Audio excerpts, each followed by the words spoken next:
Welcome back to Investing Talk Podcast, home of the deep dive.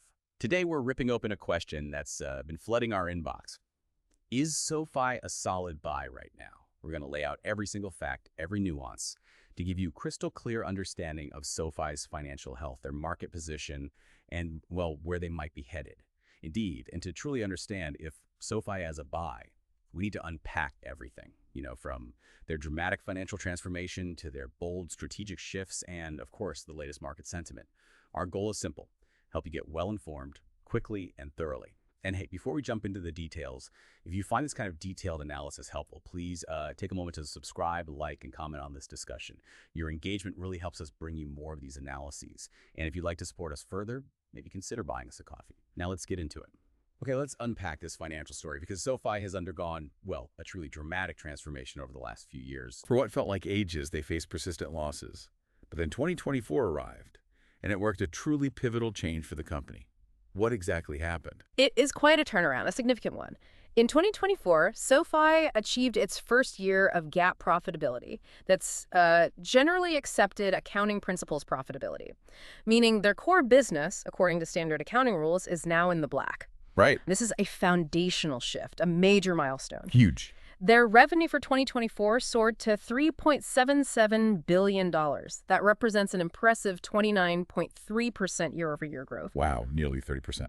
But what's even more compelling, I think, is their net income progression, moving from a negative $301 million in 2023, Which was substantial. to a positive $499 million in 2024. Quite the swing. That pushed their net margin to 13.2%. Just a massive leap from where they were just last year. It speaks volumes about their operational efficiency gains. So SoFi isn't just making money. They're making money and getting stronger financially. And here's where it gets really interesting, right? This financial shift isn't just about income. Their balance sheet has also strengthened considerably, almost like they've been hitting the gym and are, flexing their new Tier 1 capital muscles. They certainly are building a solid financial physique. We've seen their debt-to-equity ratio improve. Went from 1.02 back in 2022 down to a much healthier 0.47 in 2024. That's a big drop. And that reduction in debt to equity isn't just about looking good on paper. It fundamentally changes SoFi's risk profile, It frees up capital that was previously tied up servicing debt, allowing them to reinvest in growth or potentially return capital to shareholders down the line. Makes sense. Total stockholders' equity grew to $6.53 billion. That's up from $5.55 billion in 2023. And they maintain a strong cash position, about $2.54 billion. Solid cushion. And yes, hitting that well-capitalized bank status with a Tier 1 capital ratio of 16.5%. That's a huge stamp of approval. Tell us a bit more about that Tier 1 ratio. Why is it so important? Well, it's a key measure of a bank's core financial strength. And SoFi's ratio is significantly above the regulatory requirements. This means they have a substantial buffer against potential losses. It gives SoFi a unique competitive advantage that, frankly, traditional fintechs, the ones without a bank charter, simply don't possess. Okay. It instills a lot of confidence in their stability. That's a powerful narrative of financial stability. So, okay, it's clear they've shored up their financials. Yeah. Impressively so. But the real question is, what's powering this growth engine? Mm-hmm. How are they managing to expand so robustly? It seems like they're diversifying beyond just traditional lending. That is a key point. Absolutely. They've successfully shifted focus towards higher margin, fee-based revenue streams, which is, I think, a strategic masterstroke for a financial technology company like them. How so? Well, for instance, in Q1 2025, their fee-based revenue surged by 67% to a record $315 million. 67%. Correct. And this isn't just good for the top line. It's less capital intensive than pure lending and offers more predictable revenue stream. Predictability, always good. And this aligns perfectly with their strong member growth. That was up 34% to 10.9 million members. 10.9 million. Think about it. They added 34% more members. That's like adding the entire population of a major U.S. city to their platform in a single year. That's quite a visual. And those members aren't just signing up, they're actually using more products. We saw a 35% jump there to 15.9 million products. It shows serious stickiness and cross-selling power. It indicates members trust SoFi with more and more of their financial lives, So the ecosystem is working. Precisely.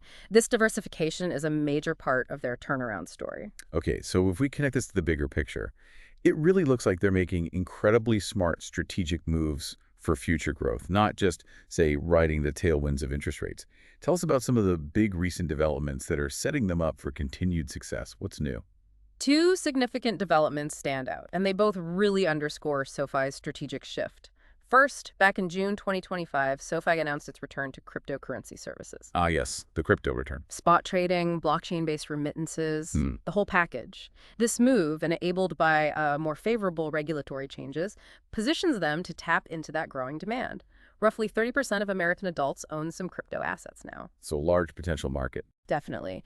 For SoFi, this isn't just about offering a new product. It's about attracting a specific tech-savvy demographic and generating new fee income without taking on direct crypto risk themselves. Smart.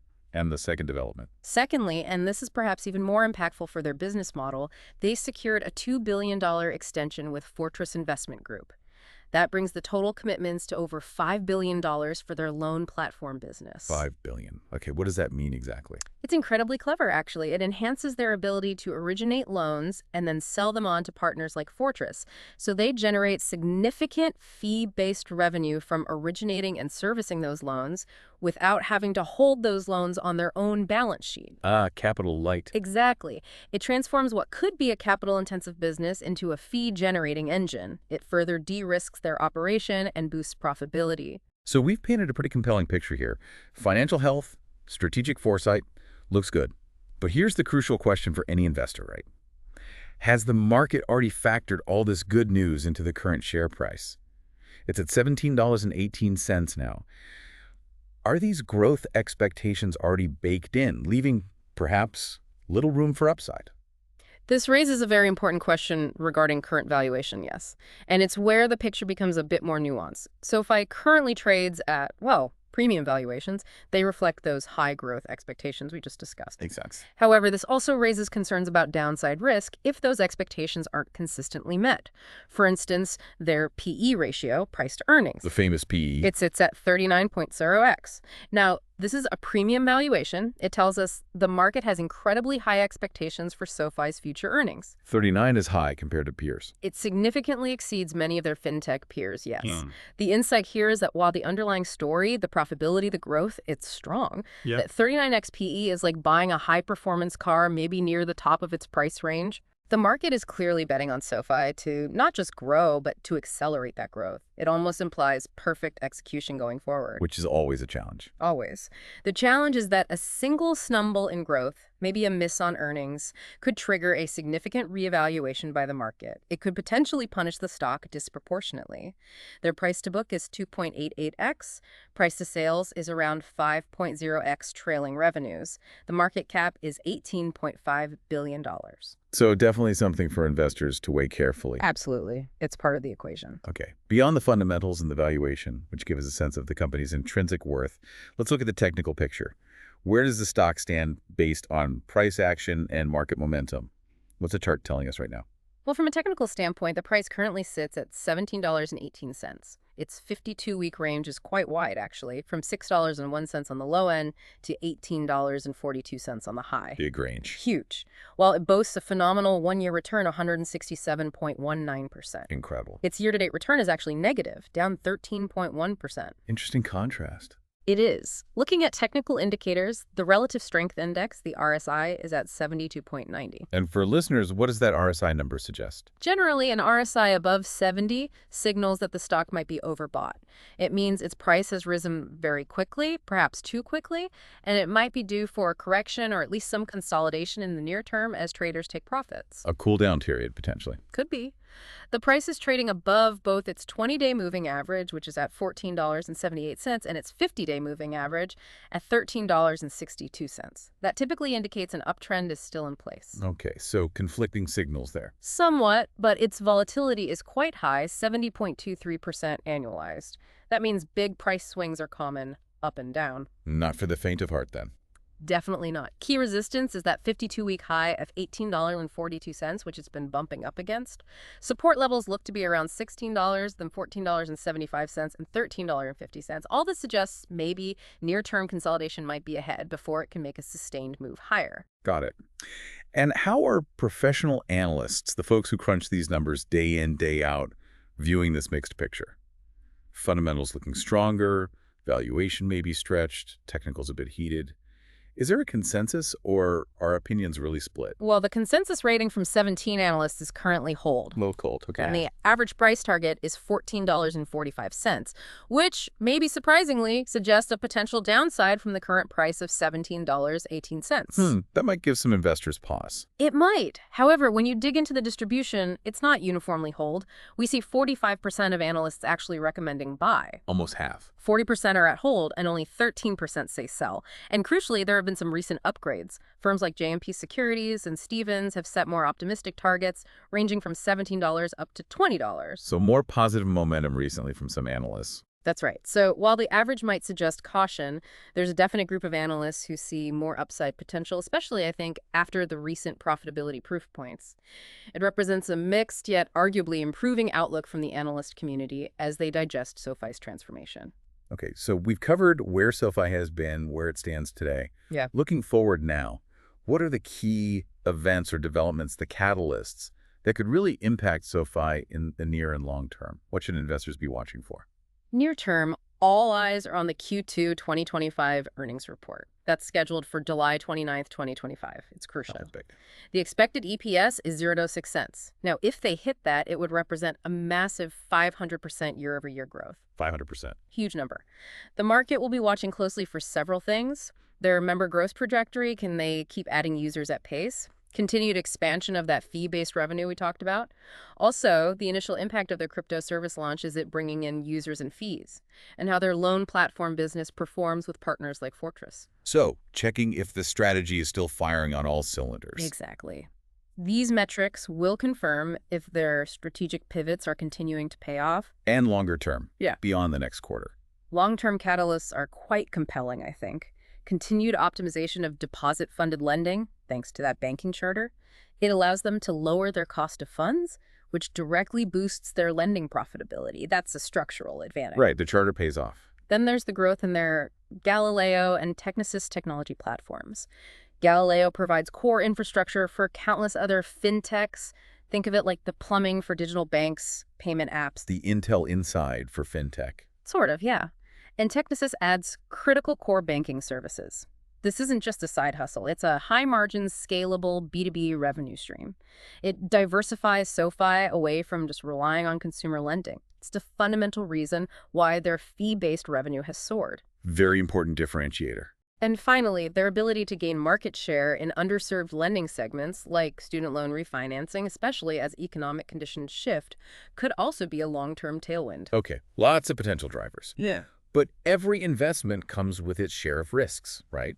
And SoFi is no exception, especially given its high-growth story and, well, that valuation. What are the key risk factors we should be aware of with SoFi? What are the potential potholes on this road ahead? There are several important ones to keep in mind. First, that valuation risk we discussed is significant. With a current PE of 39x, there's, frankly, little room for execution disappointments. No margin for error. Pretty much.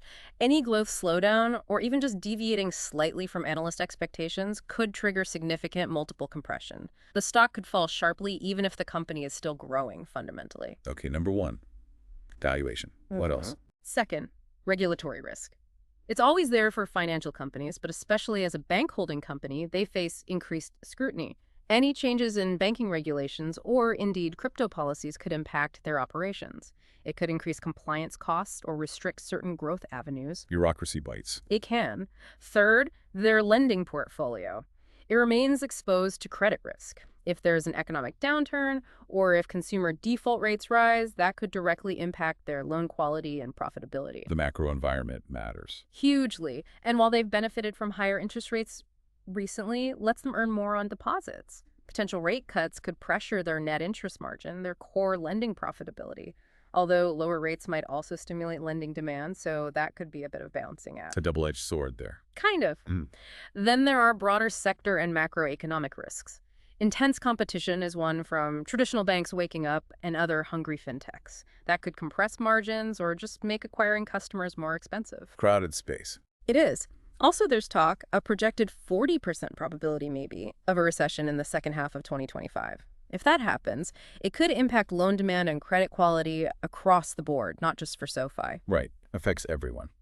And finally, it's just important to remember, SoFi exhibits high volatility. That 70% annualized figure we mentioned, it means the stock price can swing wildly. It makes it unsuitable for truly risk-averse investors. The stock has shown it's susceptible to market sentiment swings and broader macro concerns. Okay, a comprehensive look at the risks. So we've laid out the transformation, the growth engines, the valuation puzzle, the technicals, the catalysts, and the risks. This brings us back to the core question for you, the listener. What does this all mean for your decision? Is SoFi a good time to buy now? Let's break down the recommendation maybe separately for long-term investors and short-term traders. Okay, let's do that. For long-term investors, thinking 3+ years out, we give SoFi a strong rating, maybe an 8 out of 10. It presents, I think, an attractive opportunity if you're a growth-oriented investor, if you can tolerate that high volatility, and if you genuinely believe in the digital transformation of financial services. So conviction is key. Absolutely. The optimal entry strategy, especially given its current valuation near the highs, would likely be dollar cost averaging. Explain that quickly. Just investing a fixed amount regularly, say every month, regardless of the price. It averages out your cost over time, and crucially, it reduces the risk of trying to perfectly time the market bottom. We'd suggest doing this on any pullbacks below $16, maybe targeting a core position entry somewhere in the $14.50 to $16 range. Building a position gradually. Precisely. It helps manage the risk associated with its current premium valuation and that high volatility. Allows you to build a position incrementally rather than going all in at potentially the wrong moment. Now, for short-term traders, the rating is lower, maybe a 6.5 out of 10. Lower for traders. Mainly because that elevated RSI near 73 and the stock's proximity to its 52-week highs. It suggests limited immediate near-term upside potential. A pullback seems more likely than a breakout right now. So patience is needed. Patience, yes. Traders should certainly consider waiting for a pullback before entering positions. If you are a trader looking to play this, that optimal entry range is probably similar, $14.50 to $16. For risk management, setting a stop loss, maybe around $14.75 just below that key support level, would be advisable to protect against significant downside if the support breaks. And the target? A take-profit target could be around $20. That's a psychological resistance level and also aligns with the higher end of those recent analyst targets. If you get in near $15, $16, that offers a favorable, maybe 2-to-1 risk-reward ratio, assuming the stock bounces from that support range. Clear strategies for both types of market participant there. So in essence, wrapping things up, so SoFi has shown a proven ability now to achieve profitability. That's a big hurdle cleared. And it has diversified growth strategies that are less capital intensive, which is smart. It really seems well positioned within these big long-term secular fintech trends, making it a compelling long-term investment story, despite those near-term valuation concerns and the macroeconomic headwinds that, let's face it, any company faces right now. It really is a story of a caterpillar finally becoming a butterfly, financially speaking. The transformation is significant. Well put. So the question for you, our listener, to ponder as we close is this. How might SoFi's comprehensive financial services model, spanning lending, banking, investing, and now even crypto, how might that fundamentally reshape the competitive landscape for the big traditional financial institutions in the coming decade? Will we see a complete disruption or maybe a more subtle evolution? Something to think about. That's a powerful thought to leave you with, and it certainly opens up a lot of possibilities for how finance will look in the future. Thank you for joining us for this in-depth analysis of SoFi. We hope this deep dive has given you the insights you were looking for. We'll be back soon with another deep dive into the topics that matter to you. Until next time, stay well informed.